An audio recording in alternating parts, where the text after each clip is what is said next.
Real combat. Real action.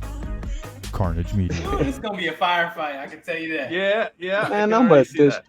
I'm gonna obliterate this kid, man, like a piece of paper. I'm gonna ball him up and kick him out the ring. He ain't got nothing coming, man. He got nothing coming. Well, what have you been doing to prep for this fight other than do an interview with us to get you fired up?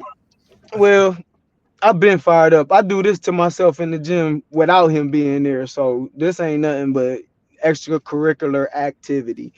Man, he like he said, boxing. I'm glad he got a passion for it.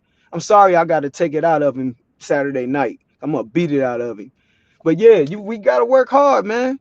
You know what I'm saying? I averaged a 10-mile run damn near every day for this fight. Like my conditioning is stupid. So I'm in the best shape I've been in my life. And I'm 45. And he's a kid. Like, how old is he? 30? What do you weigh? 111 pounds or something like that, man. He's a baby, man. It's a kid. I'm about to go in here and fight a kid. He really think he got a chance. You know, no slight to my man Sam Rizzo. He just fought, man. But Sam ain't got no power. I don't know why he don't watch film, because if he understood something, my last opponent shot me in the ring, and you see what happened to him. I sent his ass packing second round. Good night. You know what I'm saying? So, but yeah, I did, man, everything I need to do, and I don't tell no fibs at all. I've been on weight for 3 weeks, damn near 3.5 weeks, and I just been living at this weight. But I'm naturally 168-pound man. Like, I'm fighting a kid for real. I don't know if you will call me a weight bully or whatever, but shit, I earned this weight right here. You know what I mean? Yeah. So Uh, how long before, like, do you like to be down to wait before a fight? Do you wait like the week before? Are you down, or because you said you're here for like 3 weeks? So like, is yeah, that something you normally try to do? Is like you got a good when you have a full camp, yeah. boom, I have three Like, weeks, I'm there. no, like he said, man, this not something you do and be like, I'm gonna get ready when I sign a contract and let yourself get out of shape. You know what I'm That's a good saying? mentality to You have. know, Yeah. I took some good advice from but B Hop, you know what I'm saying, in one of his interviews, man. Like, you keep your body in shape. If this is what you're doing, that's, you stay in that type of shape. You don't let yourself get out that type of shape. Otherwise, Mhm. you just letting the car sit there and rust. Yeah, I'm not one of them. I just fought my last fight at 140, and like I told him, I did 10 years, so I had a bunch of muscle weight on me, and it took me some time to get it off. And he went asking why I didn't fight him. I didn't even have no license when he fought David Craddock, but his bum ass is the reason I knew I could get back into this game at my age. You know what I'm saying? You letting dudes out here like that fight, like, shit, let me go jump back in here since I'm the one that really got it. You know what I mean? Mhm. So, but yeah, I'm always in shape. I'm Okay. always close to weight because, like he said, he's a bum, so they call him as an opponent. You know what I mean? And when I was in my 20s, you know what I'm saying, and early 30s, they was calling me for an action fight. They was bringing me in as opponent, but they knew I was coming with the dust. You know what I'm saying? I wasn't coming to play at all because they knew I was always in shape. This the type of fighter he is, right? So I've been him already. I take my hat off him for that. You know what I'm saying, for staying ready and all of that. Talking about giving people a beating, he ain't gave nobody no beating. So I mean, I feel sorry for him because I'm about to fuck him up. I'm about to fuck him up bad. You know what I mean? So It's just, so you're saying you started like the career path. You were at his position at one point. You're where you're at now. How do you see the future of where you're starting out now going now? well, I'm at the beginnings of my second prime. Like, I'm in better shape. I got more discipline than I had before I took my 10-year hiatus. I'm a lot stronger. I learned a lot more in that window of time. Like, I'm almost a perfectionist with my craft now. It's like, if I can't get it right, I'm not done training. You know what I mean? But as far as moving forward, I'm just trying to go until my body tell me, like, ain't no more get up. I don't spar nobody in their 30s. You know what I mean? I ain't sparring no old man and shit because I'm a older cat. Like I don't want nothing easy. I'm glad he not no easy fight, and that's why I picked him. I ain't gonna give him no props because he's still a bum. He's a punching bag Saturday night. You feel me? So yeah, I'm once my clock or my like my man Courtney like to say, once my check engine light come on, then I don't know, but it ain't even close, bro. I'm telling you, it ain't even That's good. close. That's good. So I know you touched on it before, but like, what really got you into boxing and getting in that gym? Well, like I was saying, I don't tell no fibs, man. I don't lie at all. You know, I was out here. I was a street kid, man. I was a gangster, pistol toting maniac, and I just didn't have no direction in life. My pops wasn't around. My mom's was a single mother, so she spent most of her time at work. So I just ran the streets, man. And me being a smaller dude, dudes used to try me, man, and I used to beat their ass. Like I didn't know what ass whooping was until I got in the boxing gym. But let me backtrack a little bit. I had got into an altercation with somebody and I knocked their teeth out and was at a party and whatever. And an older cat pulled me up and was like, "Man, I've been watching you since you was a kid, man. You been kicking ass all your life. Like, bro, you got a talent. You need to go to the gym." And I'm like, "Yeah, man." I mean, he's like, "Nah, you making enemies, bro. And only thing that come out of that is you create an enemy, and now there's an opportunity for you to hurt them or them to hurt you." And I let it sink in. You know, my mom's wouldn't let me box. You know what I'm saying? I was her baby. So once I turned 18, I shot into the gym. I had my first fight within 3 weeks. Stopped dude in the second round. I ran off a gang of wins. Had an all right amateur career.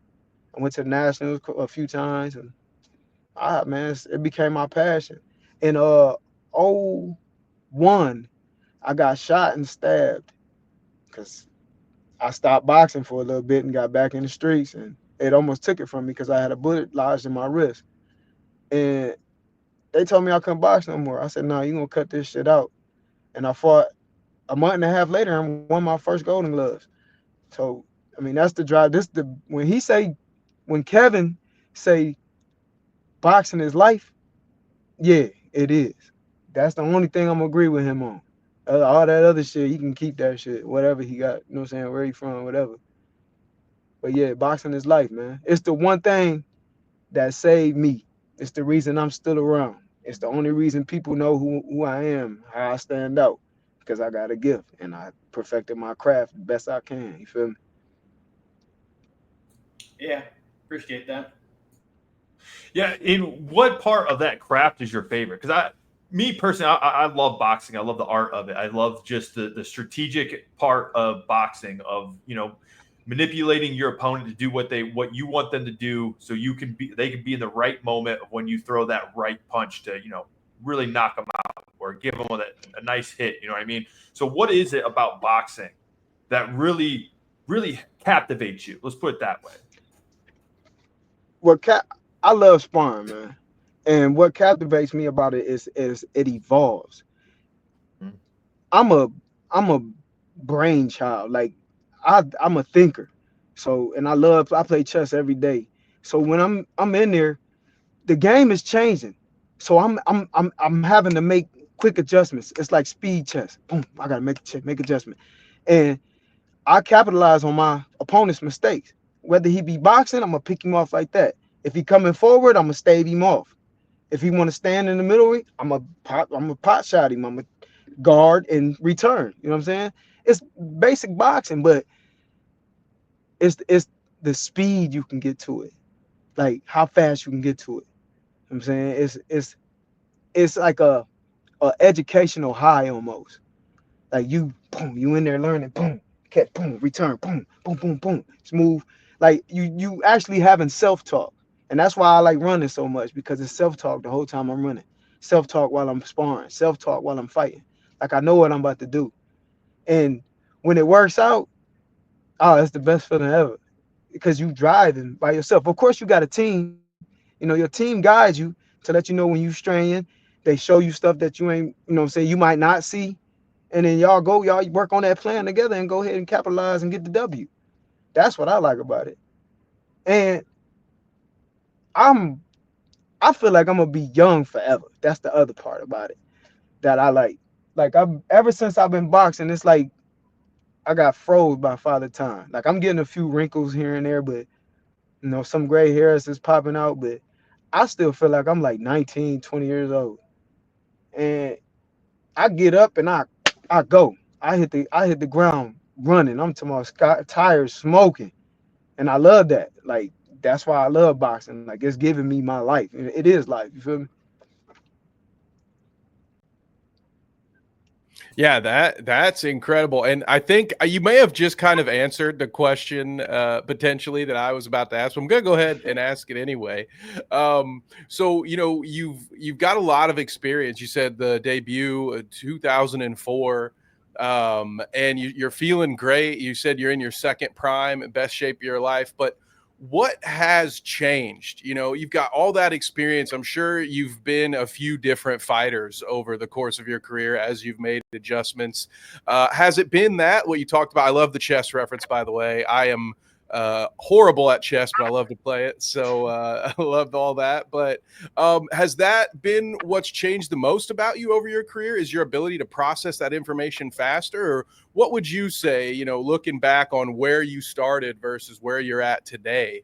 What's been that biggest change for you over the course of your career? Yeah, that's the absorption and the understanding of the information.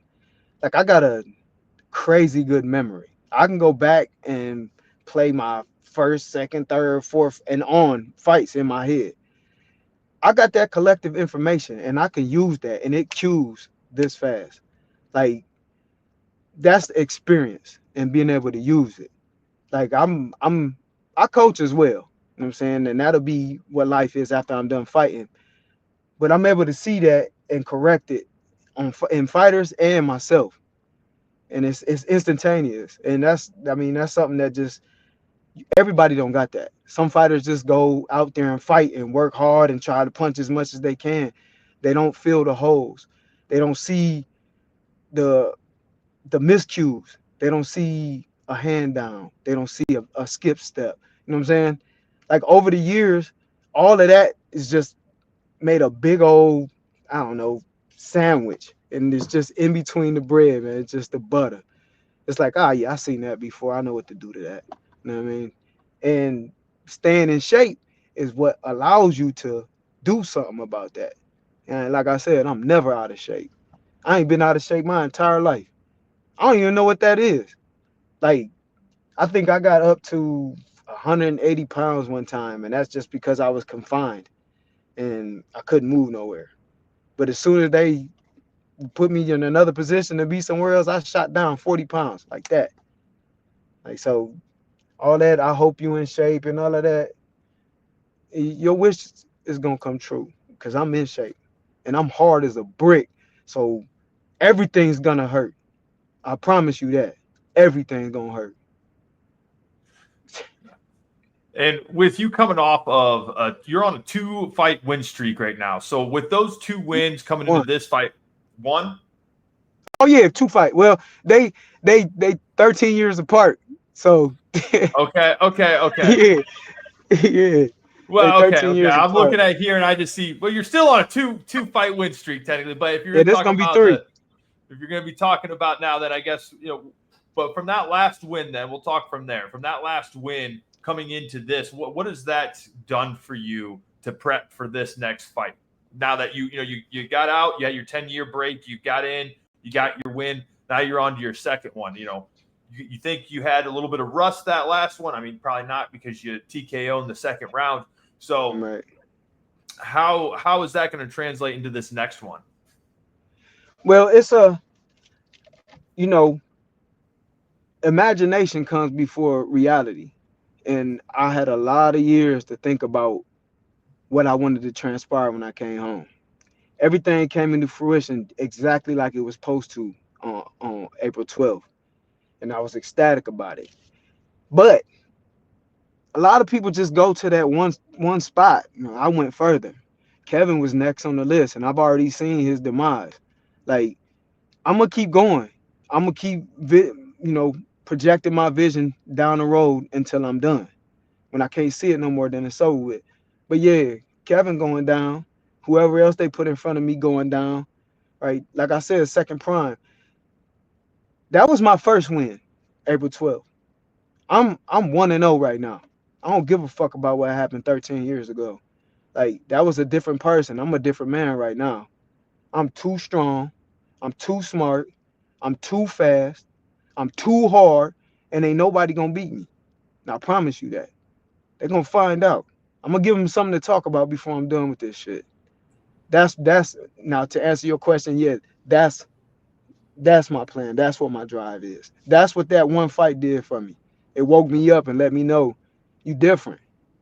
Like, you really different. I already knew it, but that was the proof.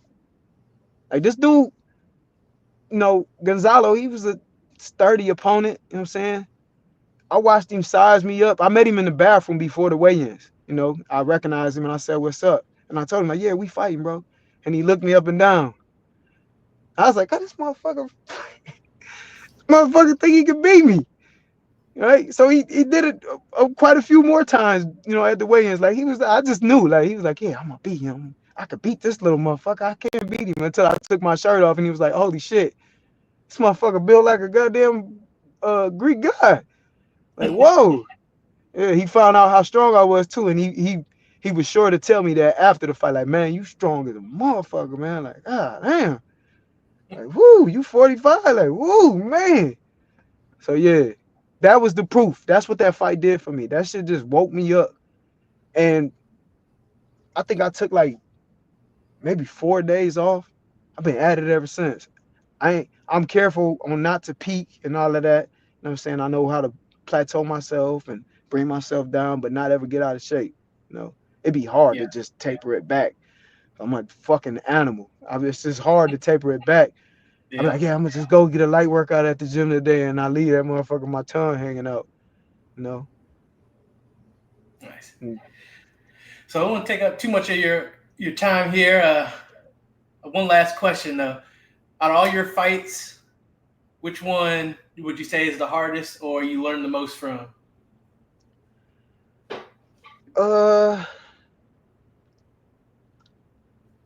I would say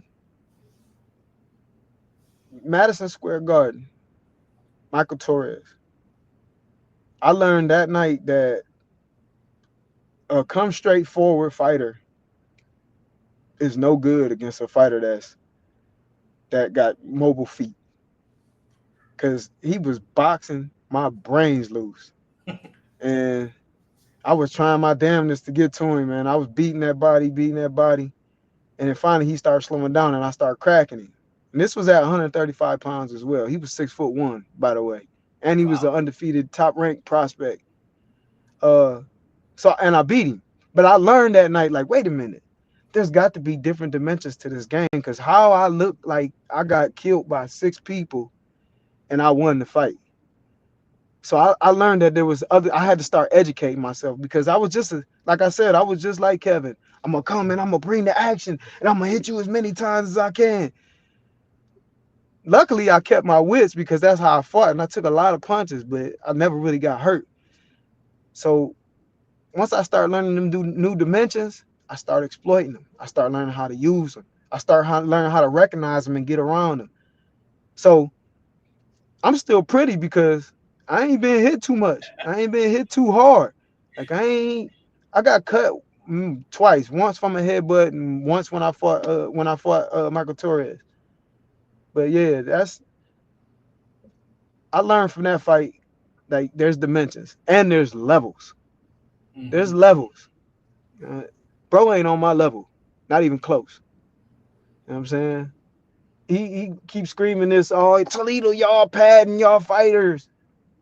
Y'all padding y'all fighters." Man, everybody got an equal chance when they step in that ring. Everybody. Gonzalo Diero thought he was going to beat me. He even came out firing. I said, yeah, man, that shit weak. And then I knocked his ass out. You hear me? Yeah. So, man, Toledo is neck and neck with Cleveland right now. I'm glad he from Cleveland so we can go ahead and get on this dance floor and see who got it that night. You feel me? Mm-hmm. You know, I got love for all Ohio boxers. I got love for all boxers, period. But you know, when it's a home team against home team, you know, there's something special about it. You know what I mean? Yep. And Well, you got go ahead. any sponsors or anybody you want to shout out? Yeah, I want to shout out Ruthless Made Promotions because they making this happen. You know, I got on the card and they made me the headliner. You know, my second fight back, and I'm the main event. And this ain't happened for me since '08. You know, Diamond Long made this happen. Uh, I don't know the promoter's name, but I pay homage to him because they making this happen. I know it ain't in Toledo, but it's close enough. You feel me? Yeah. So yeah, everything y'all got going on in Findlay and Lyman, whatever, man, the Young Guardians, all of that, man, I appreciate y'all because y'all movement, man. Y'all making things happen for us. You know, it's love because y'all are hour away. I ain't have to put me on this card, but guess what? It's gonna be fireworks. I'm gonna give y'all something to watch. Y'all gonna want me to come back and again and again. I might move there and become a household name. Who knows? Yeah. Well, we appreciate you making time for us and doing this interview. I don't know about you guys, but I am looking forward to this fight. Yes, so am I. So, anyway, we will see you July 26th at the Cube. Fight start at 7 o'clock. Main event. I better be ready. So, Yeah. and make sure, hey, if you guys can't make it to the actual fights, you should go and check it out. The pay-per-view on CarnageMediaPPV.com, where you can get the fights right there, right then. You can pre-buy the pay-per-view now if you guys even want. It's available right now, CarnageMediaPPV.com. So go and check that out. I'll see you guys. Heck, see you guys Saturday, right? All of you. Looking forward to it. See you All right, guys. fellas. Appreciate you.